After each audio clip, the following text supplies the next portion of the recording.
afternoon and welcome. I'm Yevgenia Lazic, the Associate Director of the Center for Russian, East European, and Eurasian Studies, and on behalf of the Center, it's my great pleasure to introduce today Professor Michael DeGroot, who is Assistant Professor at the University of Indiana in Bloomington. His research focuses on economic statecraft and the link between international security and political economy during the Cold War. And today he'll be telling us about his first book entitled Disruption, the Global Economic Shocks of the 1970s and the End of the Cold War, which was published by Cornell University Press last year. And actually, the Stanford Bookstore will be here at the end of the talk if any of you are interested in getting your very own copy of the book.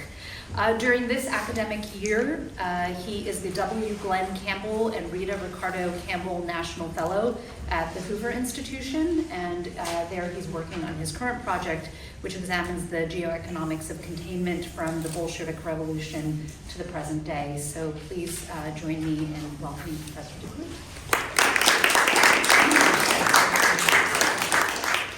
Well, thank you very much to Yvonne and to the Center for the opportunity to come speak with you about the book. I've had a chance to give a number of book talks over the past year, but this one is particularly special. I was an undergrad here, and my interest in international history came from the classes that I've been able to take. I was interested in the history of U.S. foreign policy, and I really hadn't broached the subject of 20th century Eastern Europe and Russia, and I came to it largely by accident. I'd enrolled for a course on nation building in U.S. foreign policy, which turned out to be completely full. The only course that seemed to fit my schedule was one taught by Catherine Jollick on 20th century Eastern European history, and within about 2 class periods I was hooked. And I haven't really looked back since. And I think that class was actually just here in Encina. And I was also, I think, quite fortunate to have had advisors who encouraged me to pursue both U.S. and Soviet foreign policy, and convinced me that one didn't need to choose, that in fact you could do both. So it's really a great privilege to be here. The title of the book is meant to be descriptive, it's not meant to be cryptic. Its primary objective is to illuminate the relationship between the global economic shocks of the 1970s and the end of the Cold War. And unfortunately, as I continued to work on this project, it became more and more timely. And I think that it's worthwhile to linger on that for just a minute to try to underscore the importance of this subject, not just for its academic relevance, but also, unfortunately, for its contemporary importance in international affairs. And the question of whether we've entered into a new Cold War or a second Cold War is somewhat of a parlor game or even a cockshot. It's kind of hard to remember how many second Cold Wars there have been since the 1950s, but nevertheless, here we are. And if we want to draw the proper lessons from so-called first Cold War, I think it's important that we really understand what's going on, because if we draw the incorrect lessons and apply an imperfect analogy, we're going to come up with very flawed policy prescriptions. And this, of course, will have real-world consequences. And even if we don't want to think about the end of the Cold War, adversaries in the Kremlin certainly do. Vladimir Putin has adopted a certain interpretation of the end of the Cold War that echoes to some degree the stab-in-the-back theory that the Germans adopted in the aftermath of the First World War. The idea that the German army wasn't defeated on the field, but instead was betrayed by civilian traitors on the home front. Of course, this comes with a heavy dose of anti-Semitism. In the Russian case, the line goes that the Soviets were not defeated on the battlefield, but instead were betrayed by an idealistic and foolish Soviet leader, Mikhail Gorbachev, who squandered Soviet power, allowed Soviet hegemony in Eastern Europe to collapse, and ultimately the Soviet Union to collapse as well. And if we want to be able to counter this interpretation, we need to go back to the events themselves and make sure that we get this right. And then finally, on the 1970s component, we have just lived through a large bout of inflation, and the comparison, and perhaps another one, is on the horizon. But if we look back to the early 2020s, we can see some similarities between the political, economic, and security challenges of the early 2020s and the 1970s in terms of inflation, in terms of a Russian invasion of its neighbor, an oil shock, and the list kind of goes on. But once again, if we want to be able to make these historical analogies meaningful, we need to go back to the events themselves to make sure we're not drawing the wrong lessons. And for these and other reasons, I think understanding the 1970s and the end of the Cold War is of urgent academic and policy importance. But to turn to the book itself, the end of the Cold War, we should state at the outset, was a very complex event. Aren't you glad you came for that important nugget? Very complex event that really defies monocausal explanation. And the challenge of any scholar working in this area is to balance a number of factors, to think about how issues such as human agency, that is the ability of individual leaders such as Gorbachev, Reagan, to rise above structural constraints and create change, balance human agency with structural forces like economics that constrain the policymaker's ability to act in ways that he or she may want, along with contingent factors, things that nobody really planned but suddenly popped up. And we need to develop a model that explains how these various factors relate to one another and make sure that we're not simply providing a laundry list of different factors, but instead develop somewhat of a causal hierarchy to explain what's really driving change. I think all historians, whether explicitly or implicitly, have some theory as to why history happens, and I'm going to try to present to you what I think best explains this. So to give kind of an overview of what people have already said about this subject, if there is a consensus, and I'm not sure that there is, but if to the degree that there is, I think a lot of scholars would say that the end of the Cold War can be explained by the individual agency of Mikhail Gorbachev, as Archie Brown put it, the Gorbachev factor. And this line of thinking emphasizes the intellectual break that Gorbachev made with his predecessors, the introduction of new policies like perestroika, glasnost, new thinking, the common European home, and so on. And without Gorbachev, the end of the Cold War could not have happened. There are other people who look on the other side of the Iron Curtain and instead emphasize the role that Ronald Reagan played. In the early years after the Cold War ended, this line of thinking was known as triumphalism. That is to say that Ronald Reagan had a grand strategy designed to bring the Soviet to its knees, and he did. Mr. Gorbachev take down that wall, and he did. But when the archives opened behind the Iron Curtain, it became clear that it wasn't quite such a clear cause and effect. And more archivally based analysis of the role of Ronald Reagan have instead emphasized the ability of Reagan to engender trust with his Soviet counterpart, to help bring an end to the arms race, to tamp down the perception of threat in the Kremlin. And so we need to think also about the role of Reagan. Others emphasize the role of human rights. Still others, social movement, the bravery of Eastern European protesters pouring out onto the streets in Eastern European capitals in the late 1980s. Anti-nuclear protesters advocating for an end to the arms race. And then finally, the ultra-structuralists might say, well, maybe Kennan got it right, that there were inherent structural, economic, and political contradictions within the Soviet system itself that made its collapse inevitable. And you'll notice that each of these are complementary to some degree, but have serious areas of disagreement. And so when I started doing my research, I seemed to find something a little bit different in the archives. And the irony of this book is that this really wasn't the book that I intended to write at first. I became interested in the 1970s completely independent of the end of the Cold War. Instead, it was the point at which the most declassified documents were coming out, both on this side of the pond and on the other. And this is a book that relies on archival research in the United States, in Europe, and in Russia. One of the very many casualties, and very low on the list, is the relative isolation of Russian archives from scholars based in the United States and Europe. And over the past, I think very quietly, but for the past, call it 4, 5, 6 years before COVID hit, we were entering somewhat of a new golden age of access to the Russian archives. So, for example, the Russian State Archive of Contemporary History, which contains the papers of the Central Committee of the Soviet Communist Party, had reopened after years of being closed. They moved into a really nice building just on the other side of the Kremlin. And not only had they declassified a ton of new material, but you were also able to take pictures of that. And for the historians in the room, you'll know how important it is to be able to take pictures. And so you have this flood of new material, and you can get through it really, really quickly.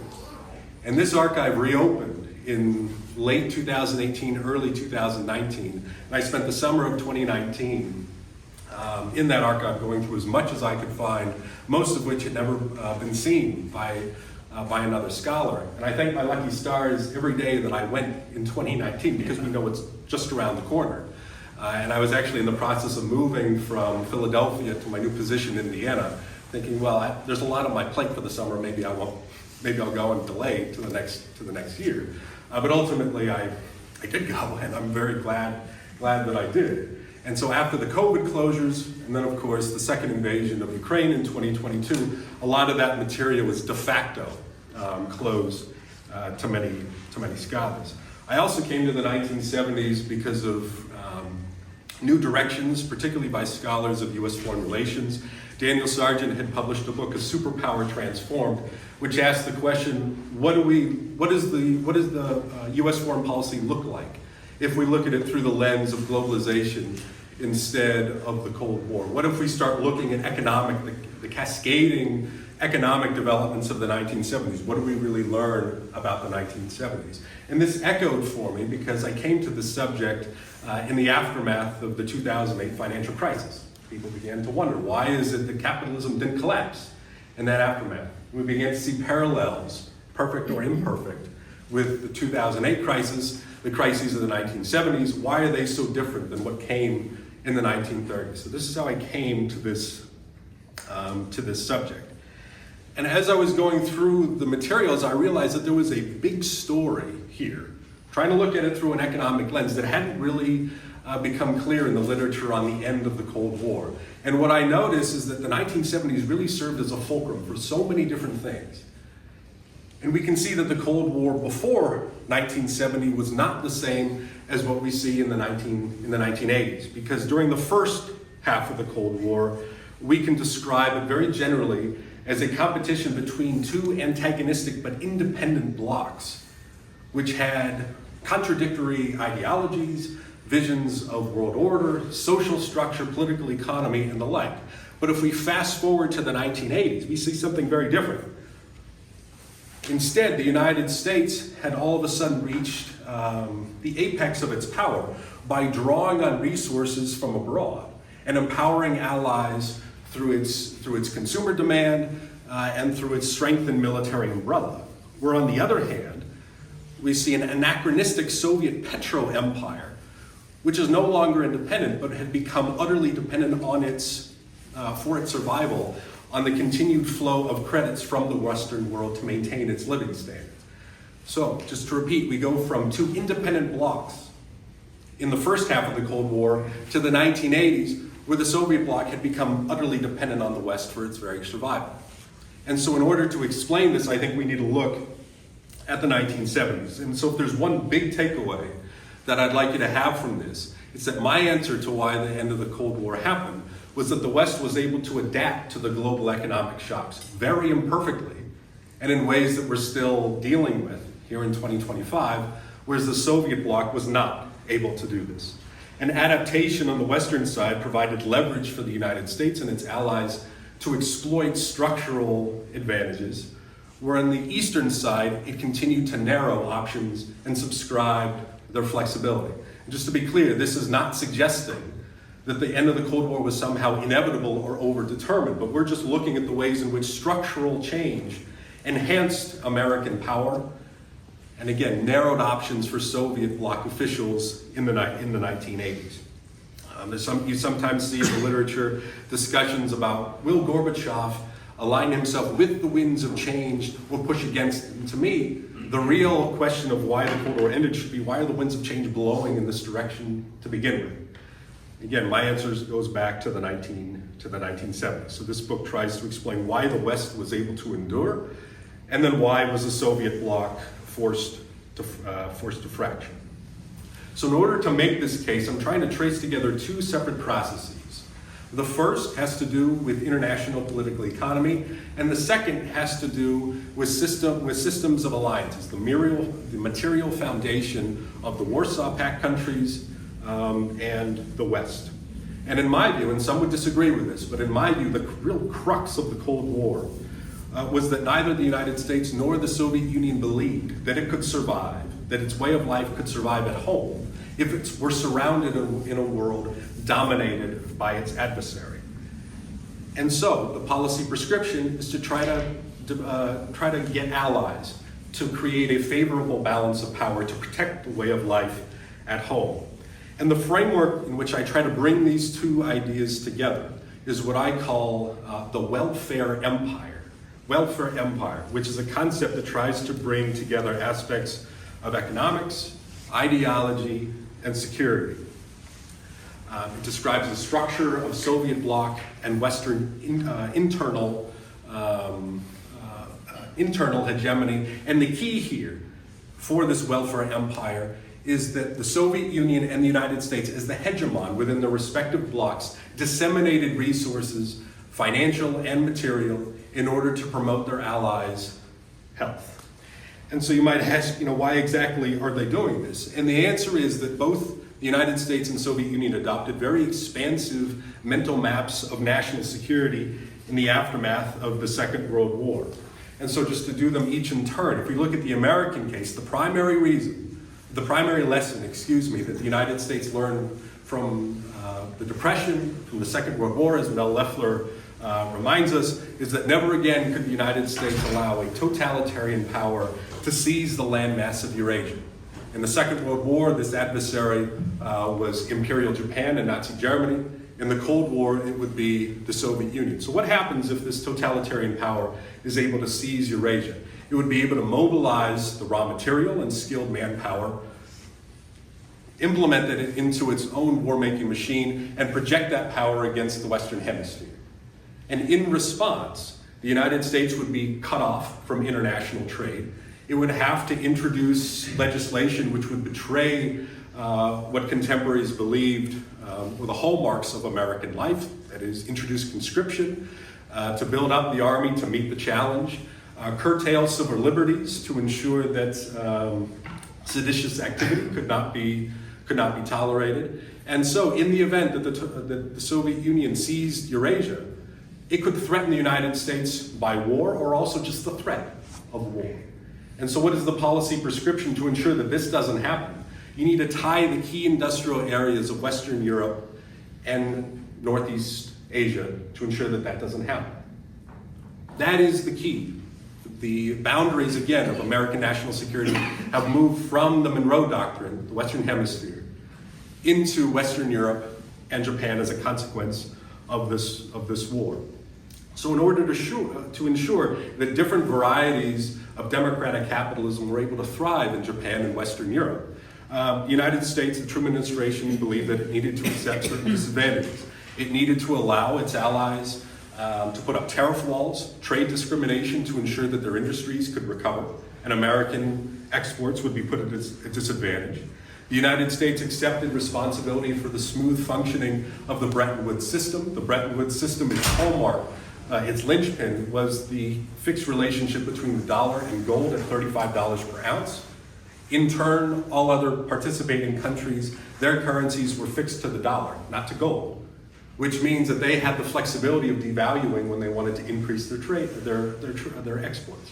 The United States couldn't, because if you change this $35 per ounce, the whole system comes undone. If you've ever seen the movie Goldfinger, spoiler alert, but this is from the 1960s. The idea is that if you can contaminate all the American gold in Fort Knox, the whole system is going to come undone, and Goldfinger supply is, of course, going to go up in value. The United States disseminated technology through its foreign subsidiaries. It oversaw an international oil order, which allowed cheap oil to come from the developing world, increasingly in the Middle East, to its allies. It protected Iran and Saudi Arabia, two of the key oil producers for this system. And because of its margins of prosperity, it was still able to maintain its trade surplus, largely in manufactured goods. And it was also a net creditor to its allies. If we turn to the Soviet case, and again, the argument that I'm trying to make is that there's a parallel material system in the West as well as in the Soviet bloc. We can see the Soviet Union also playing this role. If the welfare empire in the West crystallizes sometime in the mid to late 1940s, it doesn't crystallize in the Soviet Union, in the Soviet bloc, until the mid-1950s after Stalin's death. The 1953 uprising in East Berlin kind of hammers home to Stalin's successors that there is a very clear link between Soviet national security and the political legitimacy of the socialist regimes in Eastern Europe. And what's the proof? Well, protesters in East Germany in the summer of 1953 were calling for the overthrow of the regime. And if you cannot satiate the people and encourage and get them to believe that socialism is the proper path, then they're going to want something else. And that's going to impact Soviet security, because if you lose Eastern Europe, all of a sudden you're encircled once again as you had been in the 1930s. So the key for the Soviets is to try to build up popular support for socialism in Eastern Europe. And this comes in a number of different forms. It comes in the forms of implicit subsidies. The Soviets, by and large, traded relatively valuable raw materials for inferior manufactured goods coming from the Eastern Europeans. So they're doing this at a huge opportunity cost in comparison to trading with the West. They provide credits and hard currency assistance. East Germany is probably the best example of this. It provides military assistance, of course, deployed in area above all. 1956 with the Hungarian Revolution, and 1968 with the Prague Spring, and serves as a guarantor for the regimes. And so the United States and Soviet Union don't accept these positions out of altruism, of course. They believe that it is in their interest to accept these disadvantages. And they also expect that these disadvantages aren't going to have to be borne forever. At a certain point, Western Europe and Japan are going to recover from the war. At a certain point, Eastern Europe is also going to be able to build up its legitimacy, and there would be a more equitable division, international division of labor. So once again, we see these two parallel systems of alliance management with, of course, the important caveat that in the West, management is often more about negotiation, whereas in the East, we see much more dictation from the Soviet Union to its satellites. And so for the first half of the Cold War, this system worked fairly well. And we can see it borne out in the economic data. Both sides share a common fixation with economic growth.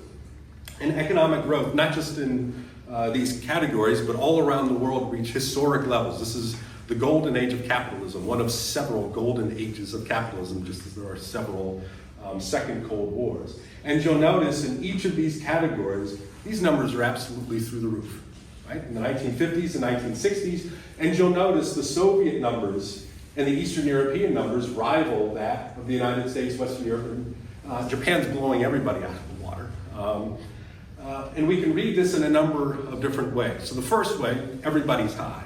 The second way we can read this is that everybody's going a lot higher than the United States. 3.5% over a decade and 4.2% over a decade, that's very good numbers, but you compare it to everybody else. So we might say that the rest of the world is catching up with the United States. And the other way that we might think about it is that, sure, these numbers are higher, but they also have a lot more to go. They're starting at a much lower level. They're still driving industrialization, modernization forward. And so a lot of this growth, and this is the reason that Japan is quite so high, a lot of it is catch-up growth as they push forward for industrialization. But nevertheless, these numbers give credence to both sides that their models represent the wave of the future, and this growth gives them the margins to invest in the military-industrial complex, invest in social programs and welfare states. It promotes social stability, low levels of employment, and so on. But then we get to the 1970s, and you'll notice that across the board, the numbers begin to dip. And we notice that both blocs come into crises at more or less the same time. The particular dates vary somewhat based on where we're talking about, but at some point, by and large, from the mid to late 1960s into the early 1970s, all industrial countries, regardless of ideological stripes, fall into some degree of crisis. And so why is this true? Why do economic growth rates begin to fall? Well, the primary reason is that this catch-up growth, the push for industrialization and reconstruction, that culminates. At a certain point, there are no more idle resources and peasants to ship into the factories. And you've caught up to where the United States had been in certain elements. So necessarily, this catch-up growth has to peter out at some point. And so the Keynesian model in the West and the Soviet socialist model in the East, which had been so full of promise in the first half of the Cold War, all of a sudden doesn't seem to be fixing the problems anymore. We can also see this in terms in the West of rising unemployment and inflation. And so there is something known as the Phillips curve, which is supposed to describe an inverse relationship between unemployment and inflation. That is to say that when inflation goes up, unemployment is supposed to go down and vice versa. There's a trade-off. And you can see it actually right here. Right? We have the unemployment rate in the United States above 6%, just under 7% in 1961. But inflation is quite low, so we see the scissors. But look what happens in the 1970s. We're not seeing scissors anymore. Instead, they're marching more or less in lockstep. So the Keynesian model that was supposed to drive non-inflationary economic growth, all of a sudden not doing that. And the buttons that used to press didn't seem to be working anymore. The international monetary system comes under strain. This is the period at which the Bretton Woods system comes undone. And in the East, as I'll talk about in just a minute, the Bucharest Formula, which determined fixed trade prices between the various Comecon members, also comes under strain. We see a surge of global finance that the Bretton Woods system was supposed to prevent, which leads to massive swings in fortune. The energy, which is one that's probably most familiar, there's probably no better graph that I could show which would highlight the shock that the oil prices came in. I mean, it's just absolutely astounding. If we look in real terms, oil is cheaper in the late 1960s than it was in the late 1940s. And for a system that is based on industrialization and large inputs of energy, you have to have cheap energy.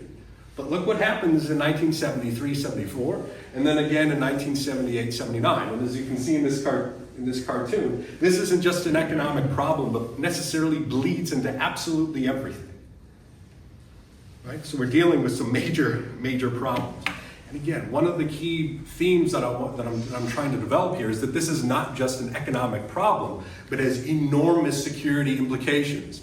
And from the halls of power in Washington, from the Nixon, Ford, and Carter administrations, the danger that they see from these problems is that the economic dislocation is going to encourage political radicalization, as we saw in the 1930s, that they would turn their back on the US-led international order and instead seek some sort of nationalist alternative. And one of the themes that you see again and again in the documents from the 1970s is people constantly are comparing to the 1930s. Because there we saw the disintegration of international cooperation caused by what? A massive economic shock. And this isn't just hypothetical. The Euro-communists in Italy didn't win, but they won somewhere around 35 to 36% of the vote in the June 1976 elections. And in the Soviet case, we see something very similar too. The burden that they were able to bear in the 1950s and 1960s all of a sudden grows a lot heavier for reasons that I'll get into more detail in just a minute. So we see the blocs come into crisis more or less the same time for similar reasons, but they take very different paths to trying to solve these. So this is a graph which is unfortunately a little bit too relevant to our time now, but what this shows us is the federal fund's effective rate. And one of the big shocks in this book is known as the Volcker shock. I think there's a big book to be written on the international consequences of this policy. But what the Volcker shock does is try to finally get a handle on the inflation that we saw just a couple slides ago. And when Reagan comes into office, just a couple years after this, you have a very strange cocktail of policies. On one hand, you have the US Federal Reserve imposing massive federal funds rate hikes, so a very tight monetary policy. But on the other hand, we have the Ronald Reagan administration pursuing a very loose fiscal policy. And so what does this really confusing set of really incoherent policies do? Well, one thing is they cause the dollar to skyrocket. Another thing that they do, because the dollar is so high, is it causes the trade deficit to go through the roof once again. And the demand at home creates a stimulus for external products. So what we're seeing up here is the current account imbalances. On one hand, we have the United States very large deficit, whereas its key allies, West Germany and Japan, are very positive. And so this adaptation that I describe in the book is what I call the inversion of the welfare empire. And so again, what we see is no longer the United States providing resources, but instead it's becoming dependent on foreign resources. And we should say this continues on to the present day. You can see this based on this graph. This is particularly true for manufactured goods. Right? So a lot of it's coming from Japan above all, kind of the precursor things that we see with China today. Here's another one that shows us the decline of the U.S. net international investment position. The United States, a net creditor since the First World War, now a net debtor. And this system, this new international political economy actually serves to hold the West together. Got a little too excited. It helps to serve the West together. The demand for foreign products helps reinvigorate the rest of the world. The Volcker shock poses a deflationary bias across the world. And the West is able to hold together with a new material foundation. What we see in the East is something completely different. We see in the West, there's an inversion of the relationship. We see a fracture of the relationship in the East. So to rewind back to where we were, we go back to the crisis that we saw emerging in the 1970s. The question for the Eastern Europeans is, what are we going to do about this? How do we reinvigorate economic growth? Well, you can try to live within your means. You can impose austerity. Or you can do something a little bit risky. You can begin to take out loans from capitalist banks as a means of trying to get your economy moving again. So the strategy that they come up with, and this again is really risky, consists of three prongs. The first, draw on capitalist banks for credits to import Western technology, capital goods, and consumer goods. You rely on the Soviet Union, because it is the welfare empire after all, for very cheap raw materials, above all oil, to fuel the factories. You rely on superior socialist labor organization to ensure that your factories work better than the West. Remember, these are communists and they believe that their model is the wave of the future. And the idea, as Walter Ulbricht said in 1970, we get as much debt with the capitalists up to the limits of the possible so that we can pull through in some way. A part of the product from the new plants must then be exported back to where we bought the machines and took on the debt. In a short time, we must pay for the equipment. So you can see that this plan is utterly dependent on the expectation that this plan is going to work. You get up in debt, but you hope that the product of that debt is going to allow you to pay off that debt in the future with robust export industries of your own. The problem, of course, is that it fails completely.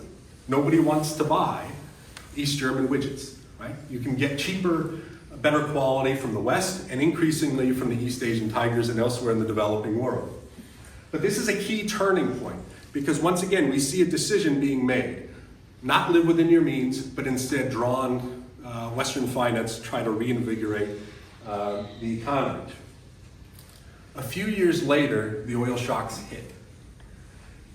And we often think about the Soviet Union and the Soviet bloc more broadly as kind of a beneficiary of the oil crisis. After all, the Soviet Union was the world's largest oil producer in 1974, 1975. But I think that the reality is somewhat more complicated. And in fact, we shouldn't think about the oil shock behind the Iron Curtain. We should think about the oil shocks, plural. I say plural for two reasons. So the two prongs. The first is the simple fact the Soviet Union provided most, but not all, of Soviet oil, of the oil that the Eastern Europeans needed. Somewhere, depending on which country we're talking about, somewhere between 10 to 20% came from the capitalist world, and the Eastern Europeans needed to pay for that in hard currency, principally dollars, which of course they don't have because they're taking out the debt, not earning it. The second thing the second shock that we see is that you can see the Soviets getting really upset with how much they're subsidizing their oil to Eastern Europe. So in the past, I get a little too excited about this, so stay with me on this. International trade prices were determined by something called the Bucharest Formula. And the Bucharest Formula, my very favorite subject, fixed international trade prices for 5 years. For 5 years, according to an average of world market prices from the previous 5 years. So you're supposed to have the benefits of planning, fixed prices for 5 years, and then simulate the costs of production in the capitalist world by taking world market prices average for the previous 5 years. And you'll notice that if we were to say, the prices that are coming online through the early 1970s were based on prices from the late 1960s. And so when the oil prices erupts in 1973, 1974, the Soviets are selling oil to Eastern Europe at 1960s prices and missing out on the prices they could be getting on the world market, which have just quadrupled in price. So how do the Soviets get around this? Well, they decide to increase the price. And instead of changing once every 5 years, now they're going to change every year. And so what this graph shows us, ignore this top one, but this shows us the gap between the world market price expressed in rubles and then prices from Comecon. You'll notice that there is still a gap. So the Soviets are still subsidizing Eastern Europe, but prices begin to track a little bit more clearly. And once again, this is not just an economic problem, this is massive security relationships. So Nikolai Pavlyuchev, the Soviet foreign trade minister, says there's also the question of why the standing of living in the USSR must be lower than, say, Hungary.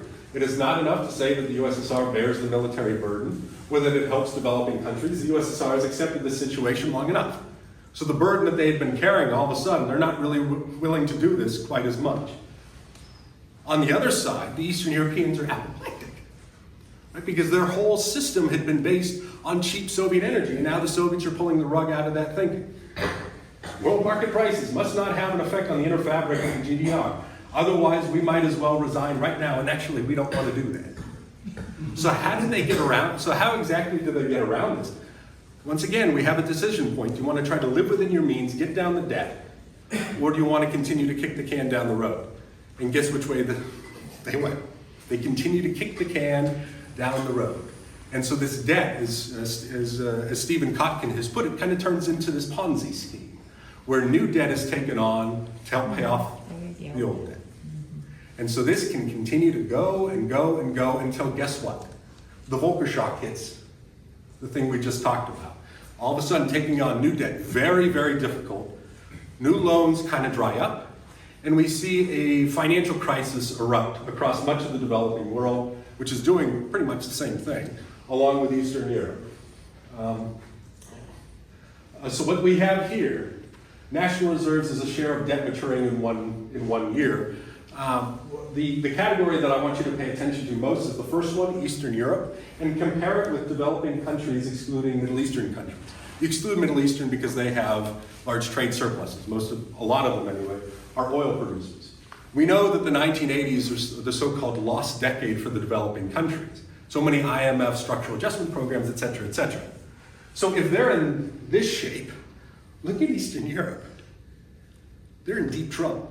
And the first shoe, of course, to drop is Poland, which in 1979 only has about 15%, then 8%, and then it hovers more or less there. So we're suffering from a very deep economic crisis. And this is the context in which Solidarity erupts in the summer of 1980.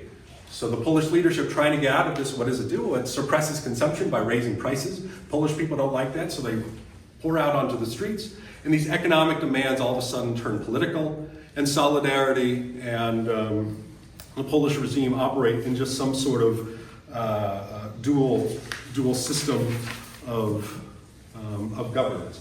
So if this were a time for the Soviet welfare empire to come into being, this is it, where Solidarity is on the verge of taking power in Poland and socialism is on the verge of collapse. But the Soviets don't intervene.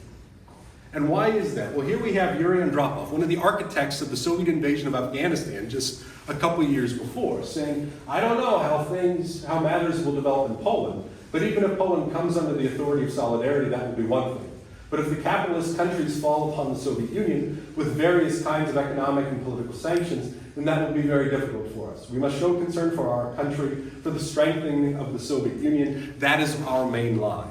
Of course, just a few days after this, the Polish government imposes martial law. So we don't really know if the Soviets ultimately would have invaded, but you don't have to take it from me, take it from Andropov. There seems to be somewhat of a consensus if you read the Politburo files. Nobody's eager to do this. And again, this is very different from what we would have expected from the welfare empire. And so if we fast forward to the Gorbachev era, and again, if there is a consensus in the literature as to why the end of the Cold War happened, it's when Gorbachev comes to power in March of 1985. But the argument that I try to make in the book is that by this point, Eastern Europe isn't his to say. Regardless of what reforms he introduces in the Soviet Union, he cannot do anything about debt, which just gets bigger and bigger and bigger and bigger. And not only that, but the shocks rear their ugly head once again. So the oil countershock of 1985, 1986, what this graph shows us is the decline in Soviet export revenue that goes up quite a lot in the 1970s, but then look what happens in the mid-1980s when oil prices go by about half in real terms.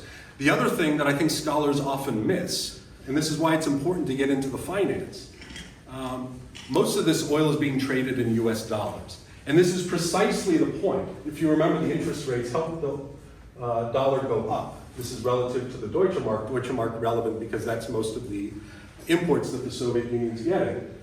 We see this appreciation. Now it's coming down in the mid-1980s. So what does this mean? Just to summarize, not only are the Soviets getting fewer dollars, but the dollars that they are getting are worth less. And so the upshot here is that the value of 1 unit of Soviet oil has depreciated 75% against a unit of West German machinery. So the Soviets are really getting hit hard by this at the same time that the debt continues to rise. And you'll notice that, once again, these numbers are going up. Most of them, these loans are just being taken out to service the old ones. And the question is, when is this actually going to begin to stop? And the answer comes in August of 1988 with Polish negotiations with the IMF, which requires austerity as conditions for the loan. Roundtable talks emerge as a way for the Polish government to try to redistribute political responsibility for imposing austerity. Same thing happens in Hungary, and here you can take Gorbachev's word for this in this talk with Egon Krenz, November 1st, 1989. He's talking about the structural problem. So the situation in Hungary and in Poland today is such that they have nowhere else to go, as they say, because they have drowned in their financial dependence on the West. Today, some people are criticizing us. They say, what is the Soviet Union doing, allowing Poland and Hungary to sail to the West? But we cannot take on the support of Poland. Again, this flies in the face of this welfare empire idea that I introduced at the outset. As far as Hungary is concerned, the International Monetary Fund had already dictated its harsh ultimatum under Kadar. Krenz responds, that is not our way. Gorbachev says, you need to take this into account with your relationship with West Germany. East Germany hadn't joined the IMF, but West Germany kind of served as the same role for East Germany, trying to keep it afloat, most famously with a few loans in 1983 and 1984. So just as a way of trying to wrap this up, what does this model try to do for us in terms of our understanding of the end of the Cold War? The first one, just to repeat, we need to see this as not an event, but as a long process, which has its proximate origins in the crises of the 1970s. We need to see 1989, not something that just happened by accident, because somebody caught a bus. The round of buses a little bit earlier than he or she usually did, but instead as something longer and structural. Gorbachev plays a reinforcing role in this story, but not the lead. Instead, the Gorbachev that I present in the book is one that is handcuffed by structural constraints. And we also need to think, and I'll end on this, on the Western contribution to this. We should shy away from the triumphalist interpretation that Reagan had a grand strategy that brought the Soviet bloc to its knees. We need to rethink this and instead look at other ways that the Reagan administration impacted this crisis behind the Iron Curtain. And a lot of it is incidental. The interest rates, that's not administration policy, that's the policy of the Federal Reserve, but nevertheless had enormous implications for changing lending patterns. The Reagan administration was able to use its leverage by influencing the IMF. And then finally, and I think that there needs to be a lot more work on this subject, we need to pay a lot more attention to explaining why the dog doesn't bark. That is, if a lot of the literature on the end of the Cold War is focused on explaining the collapse of the Soviet bloc, we need to answer the inverse. Why is it that the West was able to hold together?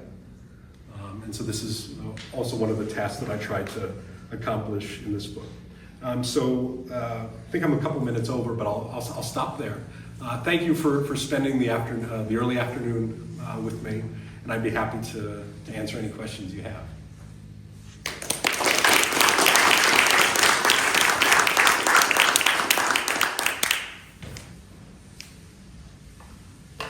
Yeah, so I guess my question is, as the Soviet bloc partner countries kind of collapsed in the late 80s, did the Soviet Union start selling more of its oil on the global market? And if so, did it see an influx in hard cash and was just too late? Or how did 89 to 91 continue? That's a fantastic question. So the oil question, broadly speaking, you see an increase. The Eastern Europeans are the ones who are getting the bulk of this increase in the 1970s, which a lot of Soviet policymakers can't stand, right? So the peak of it comes in the early 1980s, when oil production is still high. Remember that part of this is not just, I should have mentioned this, part of this is not just the oil price collapse, part of it is the plateauing and stagnation of oil production in the mid-1980s. But also remember that oil production still stagnates, it recovers slightly. But the key here, and I wish I had gone a little bit higher, but part of the reason that we see an increase in 87, 88 is prices are going up on the world market, right? In some part because of dollar devaluation, in large part because this puts a lot of people out of business, right? And so the supply is contracting. So you do see an increase in the value of the dollars coming in, but this is also the era of the beginning and the end of the Soviet economy. Right, with the collapse, which is going to have massive implications for the oil industry and how it worked. So the Eastern Europeans begin to see their deliveries lessened, and the Soviets are really trying to send everything they possibly can to the West to meet their hard currency needs. Because if the debt crisis ensnared Eastern Europe in the 1970s, it gets the Soviets in the second half of the 1980s for reasons both exogenous as well as the undeniable failures of perestroika as well. What are the implications of this history for the present relationship between East and West? And have you carried your charts forward into the 2020s to show the relationships? Well, it's a fantastic question. So maybe we can start here. And so this international political economy in the West that I'm trying to describe, this so-called inverted welfare empire, reliance on foreign capital and products and so on. I think that this is still very much in play. And when we hear talk about raising the debt ceiling, that's something that's largely imposed by domestic politics. It's not imposed by the economics of this because people continue to buy U.S. debt. It's still seen as very safe. And so this international political economy, I think, can help us explain why in late 2023, after the attacks in the Middle East, where Janet Yellen can say, even though we're more than $30 trillion in debt, we can afford to help finance wars in Ukraine and the Middle East, precisely because the U.S. can continue to draw on foreign capital. So all of this, so spending on the warfare as well as welfare state in the United States, I think we need to see this in the larger context of this international political economy, which has its origins in the late 20th century. So it's very difficult, I think, to imagine a world in which the United States would be able to spend so much on supporting Ukraine without this, what we might call the geopolitics of U.S. debt. Another area which might go to this question in terms of continuity, and I hope somebody takes this up. I haven't looked at it too deeply in the contemporary model, But you'll notice that this welfare empire model that I've shown you for the Cold War, a lot of it's based on Soviet subsidies. And you can see something similar in the Russian case even today. If you look, for example, at the prices at which Gazprom and big Russian energy companies sold their products to post-Soviet countries, they tended to do it at a pretty steep discount, particularly in the 1990s. Gradually, those prices began to converge with what they were selling to Europe. But if we look at, say, Belarus, one of the reasons I think that Lukashenko still has some hold on power is because he can offer his people very, very cheap energy. And there's a clear trade-off, I think, in the Kremlin, and of course Gazprom is a big part of this, between offering subsidized energy where they could fetch higher prices elsewhere, but in return for the geopolitical and political opportunities to keep the Allies very, very close. So if I said I think there's a big book on the Volcker shock to be written, I think there's a big book on Russian subsidies before and after the Soviet period. So I do. This is all to say I do think a lot of this still projects into the future. I have a follow-up question. Tuesday, the Hoover Institute had a conference on the issue of U.S. debt and was pointing out that the ability to rely on a continued growth of debt may be weakening a bit. Other countries, the world is starting to take a more jaundiced view of our debt position, which might impact our capacity to support these foreign engagements. Right, and so the danger, of course, is what do the interest rates look like? Because when interest rates are low, then taking on debt is a lot more easy. I think I tend to be one of those who say that the economics aren't going to be the ones that determine when this whole system, for lack of a better term, blows up. Instead, it's going to be the politics, concern about whether or not Congress is ultimately going to raise the debt ceiling and so on. And so I suppose the response would be, people are terrified about, where are we? People begin to be quite concerned about the position even in the 1980s. And Paul Volcker goes in front of Congress and says, we need to stop this right now because there's no such thing as a free lunch, right? And there are and I'm trying not to answer this in a roundabout question, but I suppose the answer is that we've been concerned about this for quite a while. And of course, this is kind of like asking, when are you going to have your next heart attack? It's going to be difficult to find, but absolutely, as the numbers continue to grow, it becomes a little bit more likely. But as long as both Americans as well as foreigners believe that the debt is going to be paid, they will continue to do so.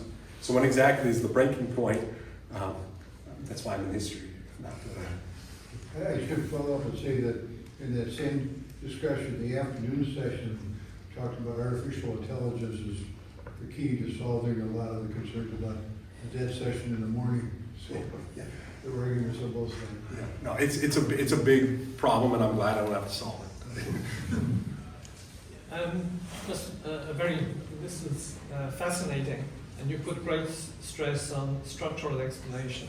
So where do you end up with the age and structure issue? I mean, are you over-determining the outcome? Or how late was there some kind of way out? Yeah, no, it's a really difficult question to answer. I suppose on the structure agency question, clearly I'm on the structural side. But I also tried to leave room. I didn't have enough time to do it in the talk, but in the book, I try to show that structure still does leave room for some creative policy making. And here we can see Gorbachev trying to be very, very creative and clearly breaking intellectually with his predecessors. So things like New Think and the Common European Home, these aren't things that you would expect Brezhnev to be saying.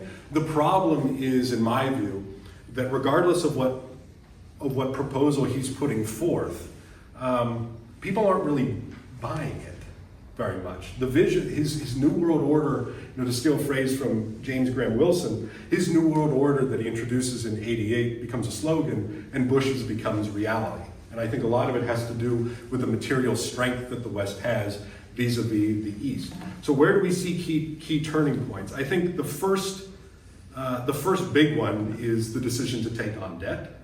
The second, at which point is this kind of unavoidable? I would put it probably in the early 1980s, when this relationship between Eastern Europe and global capitalism becomes one of dependence, not so much interdependence. There's an idea if you owe the bank a little, if you take out a loan for $50,000 from the bank owns you. But if you do it for $20 million, then you own the bank to some sort of degree. And I think that this change in power dynamics in the early 1980s that we hadn't really seen in the 1970s, that's the point when I don't really see Eastern Europe being able to claw its way out. I don't want to give the impression that the way the Cold War happened was in any way inevitable. There's a lot of contingency there, but the structural forces that I think ripped open the communist regimes and made possible change, I think those were set. Maybe to plant my flag in the early 1980s. We don't really know what's going to replace it, but we know that the Western creditors are going to be able to influence domestic decision making behind the Iron Curtain. Just for some of us who lived through this era, I wanted to give a context, particularly to some of the younger people in the audience, that we talk about the Fed having just increased interest rates from 0% to 5.25, or now starting to lower. Imagine going to 19%. 19% interest rate. So, and when you were getting established, if you went out for a car loan in the year 1979, a car loan was basically 14% interest. Mortgages were somewhere in the neighborhood of 12% at least for a mortgage on a home. So, and gas lines, 2 hours to stand in line to get gasoline. So it was a turbulent time. My question is, when interest rates went up in the United States, typically the impact of that is a massive inflow of money, both legally and illegally, out of countries. And have you looked at the issue of capital outflows from Eastern Europe and Russia? Because imagine if you're an investor sitting in Poland in the year 1980. Seems to me you'd want to get money out of the country as quickly as possible. Get it over to the United States, where corporate bonds are paying 12%, and the dollar's appreciating. You're losing a massive amount of money just on the currency. So have you looked at what factor was the capital flowing out of those countries a factor in their loss of reserves and just the need to change, basically? Yeah. No, I think you said it very well. What the Volcker shock does is create this massive crisis. And for investors, where do you want to put your money? Do you want to put it in the United States, which has very secure treasury debt above all? Or do you want to continue to throw it into indebted Eastern European regimes where it seems to be getting worse and worse and worse? So this is why the Volcker shock is such a major problem for Eastern Europe and for the developing world more broadly. Because it presents investors with this choice, and as I think you said very well, it acts kind of like a vacuum, sucking in the capital from all around the world. And I had a slide yesterday, but I decided to delete it. It was from a conversation between Reagan and Helmut Schmidt in '81, I think it was, where Schmidt was complaining that American high interest rates suck up all the liquidity. And so if West Germany can't compete, what chance does Poland have? And so once again, I think there's a big, big book on the Volcker shock to be written, which examines, I go into the Volcker shock in this East-West dynamic, but this is really a global story. And we can trace, say, the Mexican default in '82. A lot of it has to do with the dynamics that we see coming out of the Volcker shock, which also encourages the recession and so on. I'd be interested in you in your next version to consider yet another factor, which is namely the demographic changes that are going. And I was thinking anecdotes. When I was in the early 1970s, I remember when South Korea had a very high birth rate, and now I think it's 0 or something. And in Russia or Soviet Union, after and also of course much of Western Europe, there was a dearth of young men. Soviet farms had excess of women, and then also then later in the Soviet period, there was high birth rates in the Far East or in the stands, Uzbekistan, Tajikistan, etc. And there was worries about, whereas still low in the European part. I just think it would be interesting in that Soviet leaders certainly were very well aware of those demographic factors that were affecting their ability to produce and manage the population. So I would like to see you add those kinds of factors to one of your future publications. I think it's a great point. I think I mentioned it a little bit in the book. It's not a major claim by any means, but yeah, I think that's important, and we can see that both in this new international political economy of American power, as well as in the Soviet case. So one of the reasons that deindustrialization is able to go forward, but the manufactured products are still available at cheap prices, is precisely because that cheap labor is available in the developing countries, which are undergoing a boom, as you just put. So I think that's an important piece of the story. And on the Soviet bloc, the Soviet Union in particular, I think it aggravates the structural problems reaching the limits of extensive growth. But the problems are, of course, much bigger than just the people. The problems have to do with an inability to increase productivity and make this transition into the information age. But it's absolutely a factor that aggravates these problems. So I'll think more about that. Thank you. We have time for one last question if there is one. I was actually wondering what you thought of this argument, and forgive me, I haven't read your book, but another argument by Fritz Bartel, that the Cold War began as a competition about keeping promises, about raising the standard of living, keeping prices low, and so on. At the end of the Cold War was really a competition about who could better break those promises, that is, applying austerity measures, and so on. And so this is what he calls the triumph of broken promises. Yeah. I was wondering if in your research, in your book, how you kind of butt up against Bartel and what you thought of that framing. No, it's a great question. I met Fritz in the Bundesarchiv in Berlin. We were both going through the State Planning Commission materials, DE1, and the way it works is you take your folder, you bring it to the front desk, you say your name, and they give you the next one. So my first name is Michael. Fritz's given first name is Michael. And they both heard us speaking heavily accented German, and so they started mixing us up. So that's how I first got introduced to him. I think he and I are very much on the same team in terms of we're emphasizing the political economy, but I do think that we emphasize very different factors, and are in some cases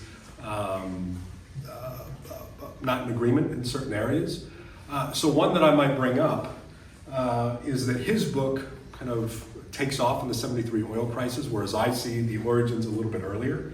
I see them more in the origins of the breakdown of the growth paradigm, and the oil crisis is an aggravating factor, but not really the cause. And maybe I'll end with this on the issue you brought up, the making breaking promises. I purposefully don't use the term neoliberalism. If you look, for example, at social spending as a percentage of GDP in the United States and elsewhere in the industrial democracies, it stays pretty constant, goes up in a few places in the 1980s. We wouldn't really expect that to happen in a neoliberal model, which tends to involve decreases in social spending. And this inverted welfare empire model where the United States is able to live beyond its means by drawing on foreign capital. In my mind, that's the way that the United States doesn't break the promises and is still able to fund the social safety nets. That's not to say that there isn't a tremendous amount of social pain, which there is, but I still see the state and the market working together and protecting a lot of the promises that they had made in the first part of the Cold War. So one of the making promises that I might say is price stability. And by this new model that comes into the 1980s, they're able to keep that promise that had been that have been hindered by the 1970s. And I'll just say, I think Fritz's book is one of my very favorites, and I think it's one of the very best on the end of the Cold War. So it's a good book to read, put on your reading list. Let's start.